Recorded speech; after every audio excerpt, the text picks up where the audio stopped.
అత్తయ్య గారికి ఏసీ కార్లో కూడా చల్లగా చెమటలు పడుతున్నట్టున్నాయి. పాపం మరి కాసేపట్లో పోయే పరువుని ఎలా కాపాడుకోవాలరా దేవుడా అన్నట్టు టెన్షన్ పడిపోతుంది. ఇంతకీ పోలీసులు స్టార్ట్ అయ్యారో లేదో.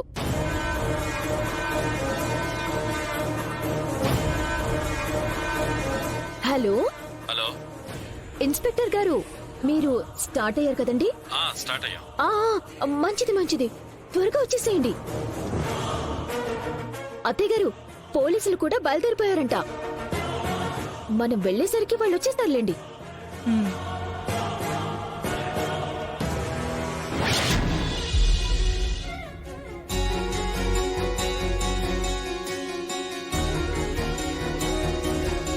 ఏమ్మా, ఇంకా స్నానం చేయలేదా? లేదు రంగమ్మ, ఇప్పుడు వెళ్తాను. పెద్దమ్మ గారు చీరలు పంపించారు కదమ్మా, ఆ కొత్త చీరలు కట్టుకోండమ్మా.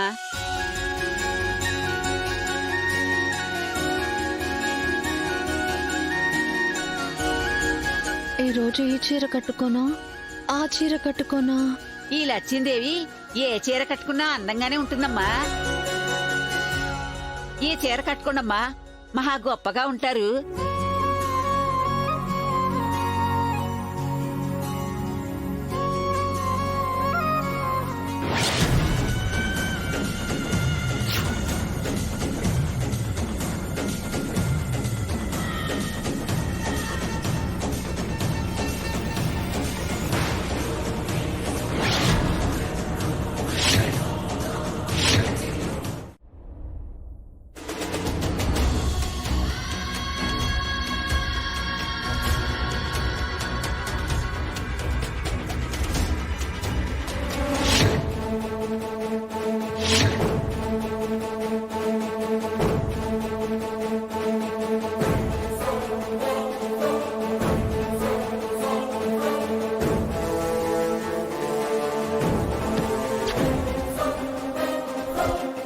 అత్తయ్య గారు, మా చెల్లి ఇక్కడే ఉంది.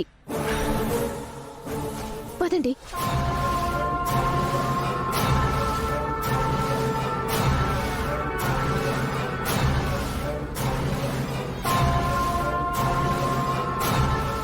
రంగమ్మా, రంగమ్మా,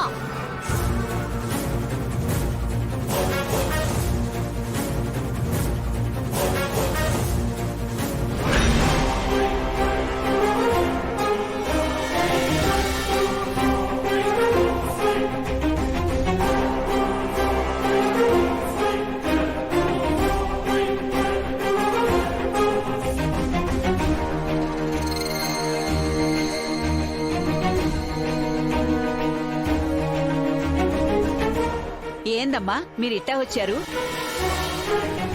నా చెల్లెలు శరణ్య కోసం వచ్చాం.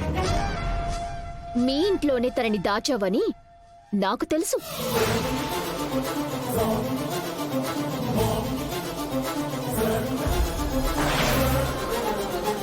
ఏంటమ్మా అంటున్నారు? మీ చెల్లి ఇక్కడ ఉండడం ఏంటి? ఆ అమ్మాయిని నేను దాచానని మీకెవరు చెప్పారు? ఒకరు చెప్పడం ఏంటి? నేనే నా కళ్ళారా చూశాను. తను లోపలే ఉంది. డ్రామాలు చాలించి బయటికి పిలువు. ఏంటమ్మా ఆలోచిస్తున్నావు? అంతా అయిపోయింది కానీ ఆ అమ్మాయిని పిలో, త్వరగా పిలో. కేసుని క్లోజ్ చేయాలి. రంగమ్మా, పిలువమ్మా. అమ్మా, ఓసారి ట్రామ్మా.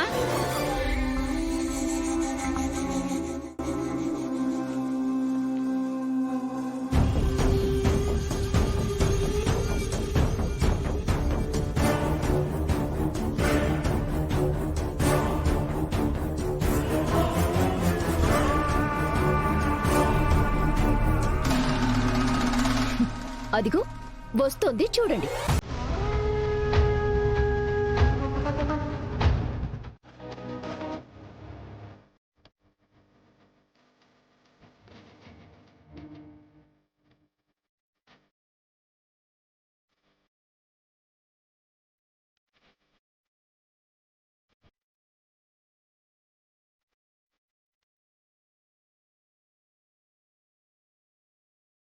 లోపల ఎవరు లేరు సార్. చూడండి మేడం, మీకు టైం పాస్ అవ్వకపోతే సెల్ ఫోన్లో గేమ్స్ ఆడుకోండి, ఇలా మాతో కాదు. లేడీస్ అంటే నాకు అపారమైన గౌరవం ఉంది కాబట్టి నేనేమీ అనట్లేదు. కానిస్టేబుల్స్ పదండి.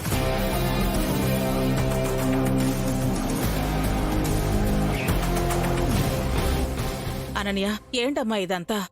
అయ్యో అత్తయ్య గారు, నేను నా కళ్ళతో చూశానండి. ఇక్కడ ఏదో మ్యానిపులేషన్ జరిగింది. జరిగింది మ్యానిపులేషన్ కాదు, అదంతా నీ ఇల్యూషన్. అయ్యో ఏమండి, కాదు, నిజం. నిజమైతే చూసిన దానివి ఫోటోను వీడియోను తీయాలి కదా. ఆ, అయ్యో నాది మట్టి బుర్రేనండి, మట్టి బుర్ర.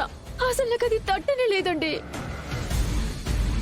అనన్య, నీకు నీ చెల్లెలి మీద ప్రేమ ఎక్కువైపోయి ఇలా ఎవరిని చూసినా తనే అనిపిస్తున్నట్టుంది. అత్తయ్య గారు, ఆనంద, పద. ఉమ్. ఏమండి, అది ఆపు.